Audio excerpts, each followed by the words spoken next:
تمام اینا رو حساب. ما تو این عالم شانسی نداریم.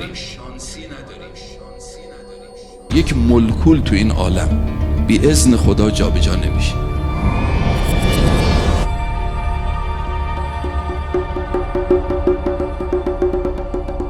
تو این عالم هیچ اتفاقی بی حساب رخ نمیده.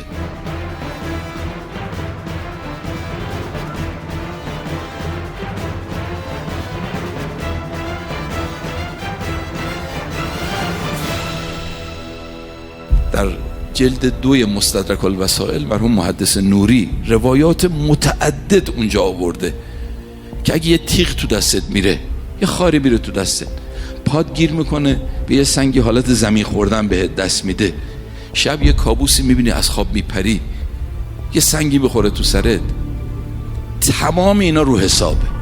ما چون حساب دستمون نیست میگیم حالا شانسی سنگ خورد تو سر من. شانسی چیه؟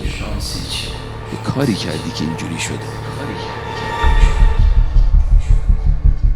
یکی از مغالطه هایی که برای ما پیش میاد این هستش که کمالات خدا رو به نام خودمون قرار میدیم و دچار عجب میشیم. کمالات خدا رو به نام خودمون قرار میدیم و دچار عجب میشیم. از این اشتباه که کمالات خدا رو آدم به پای خودش مینویسه و دچار عجب میشه، از این بدتر اینه که بدیهای خودش رو به پای خدا مینویسه و با خدا درگیر میشه. گاهی موقع ما اینجوری میشیم، خودمون یه خطایی کردیم، یه ظلمی کردیم، یه گناهی کردیم، وقتی یه بلا سرمون میاد چوبشو میخوریم. خودمون یه جایی آتیش روشن کردیم، دودش داره میره تو چشممون، وقت با خدا درگیر میشیم، میگه خدا چرا منو میزنی؟ خودمون یه جایی آتیش روشن کردیم، دودش داره میره تو چشممون، میگه خدا چرا این بلا سر من؟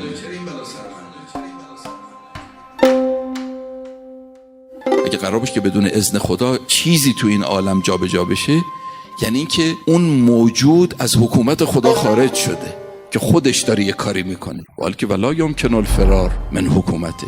ذره‌ای تو این عالم از حکومت خدا و از مدیریت خدا خارج نیست. ذره‌ای تو این عالم از حکومت خدا خارج نیست. قرآن میفرماید ما اصابکم من مصیبت فبما کسبت ایدیکم. هر مصیبت و بلایی که سرتون میاد فبما کسبت ایدیکم، به واسطه اعمالتونه. تازه و یعفو عن کثیر، خدا خیلیاشو میگذره.